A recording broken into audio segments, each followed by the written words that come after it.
ஆன்மீக அன்பர்கள் அனைவருக்கும் வணக்கம். உங்களெல்லாம் இந்த ஆன்மீக சேனல் மூலியமாக சந்திக்கிறதுல நாங்கள் ரொம்ப சந்தோஷப்படுறோம். நாங்கள் போகிற வீடியோலாம் உங்களுக்கு பிடிச்சிருந்தா நீங்கள் லைக் பண்ணுங்கள், ஷேர் பண்ணுங்கள், குளத்தூர் பாபா டெம்பிள் சேனலுக்கு நீங்கள் சப்ஸ்கிரைப் பண்ணுங்கள். இன்னைக்கு திருவம்பாவை பாடல் 15 சொல்லி அதற்கான விளக்கங்களை சொல்ல வந்திருக்கேன். வாங்க இப்போ நம்ம வீடியோக்குள்ளே வரலாம். ஓரொரு கால் எம்பெருமான் என்றென்றே நம்பெருமான், சீரொரு கால் வாயோவால் சித்தம் களி கூற, நீரொரு கால் ஓவா நெடுந்தாரை கண் பணிப்ப, பார் ஒரு கால் வந்தனையால் விண்ணோரை தான் பணியால், போரறியர் கிங்கனே பித்தொருவர் ஆமாறும், ஆரொருவர் இவ்வண்ணம் ஆட்கொள்ளும் வித்தகர்தான், வார் உருவ புன்முனையே வாயார நாம் பாடி, எரு உருவ பூம்புணல் பாய்ந்து ஆடேலோர் எம்பாவாய். இது பாடல். இப்போ இந்த பாடலுக்கான விளக்கம். ஆன்மாவிற்கு நலம் செய்பவர் தான் இறைவன் என்பதை மாணிக்கவாசக பெருமான் அழகாக இந்த பாடலை விளக்கும் போது, மனதிலே தோன்கின்ற அன்பை நாம் வெளிப்படுத்தும் பொழுது அது நம் கண்களில் வழியும் நீரை அதை வெளிப்படுத்துவதாக கூட அமையும் என்று சொல்கின்றார் மாணிக்கவாசக பெருமான். இப்போ ஓரொரு கால் எப்பெருமான் என்றென்றே நம்பெருமான், சீரொரு கால் வாயோவால் சித்தம் களி கூற என்று சொல்லும் போது அழகிய ஆடைகளையும் அணிகலன்களையும் அணிந்துள்ள ஒரு பெண்மணியானவள். எப்பொழுதுமே அவள் என்ன பண்றான்னா சிவபெருமானையே நினைத்து கொண்டிருக்கின்றாள். எம்பெருமானே எம்பெருமானே என்று வாய் ஓயாத அந்த சிவனினுடைய நாமத்தை சொல்லி சொல்லி சொல்லி மகிழ்ச்சி பொங்க பொங்க கூறி அதே தன்னுடைய சுவாசமாகவும் கருதி கொண்டு சிவசிவா என்று சொல்லிக் கொண்டிருக்கின்றாள். ஒரு சமயம்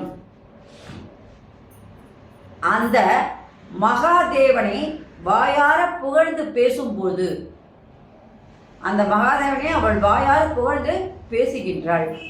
அதனால் ஏற்பட்ட மனதினால் ஏற்பட்ட மகிழ்ச்சி, அந்த இறைவனை பற்றி சொல்ல சொல்ல சொல்ல அவருடைய மன மகிழ்ச்சியானது உள்ளே ஏற்பட்டு கொண்டிருக்கிறது.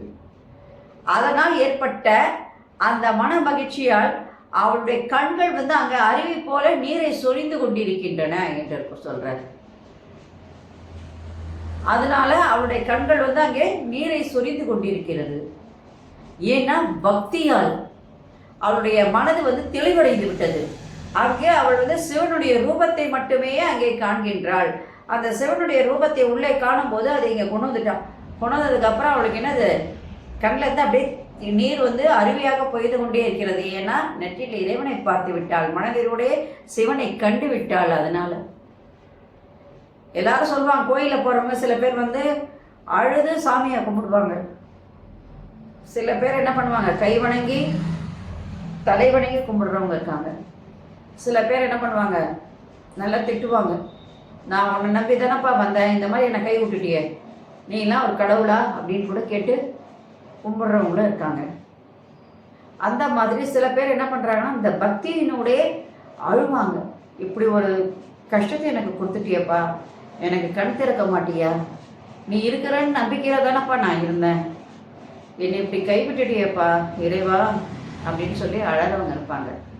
இது இல்லாமல் பக்தியினுடைய நடக்கின்ற ஒன்று தான்.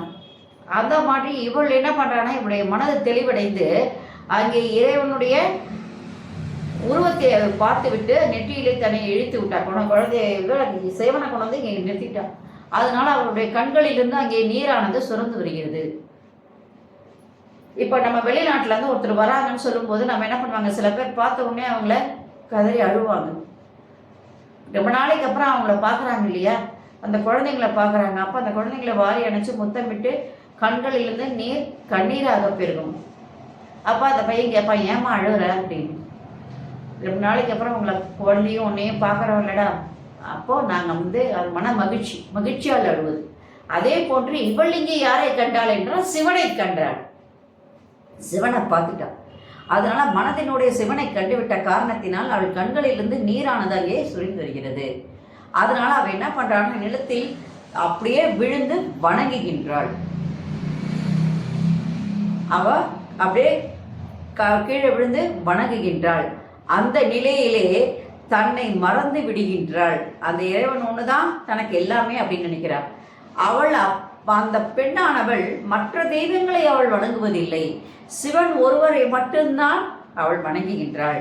அதனால் அந்த இறைவன் மீது அவள் பித்தாகும் தன்மை உடையவளாக இருக்கின்றாள். பித்தால் அந்த பிறை சூடுகின்ற அந்த இறைவனை நினைத்து நினைத்து இவள் இங்கே பித்தாகும் தன்மை என்பது வந்துவிட்டது. அப்போ மாணிக்கவாசகர் பெருமான் சொல்றார், இவள் இவ்வாறு இறைவனை மட்டுமே நினைப்பது பித்தாகும் தன்மை போலும், இதுதான் பித்தாகின்ற தன்மை போலும்.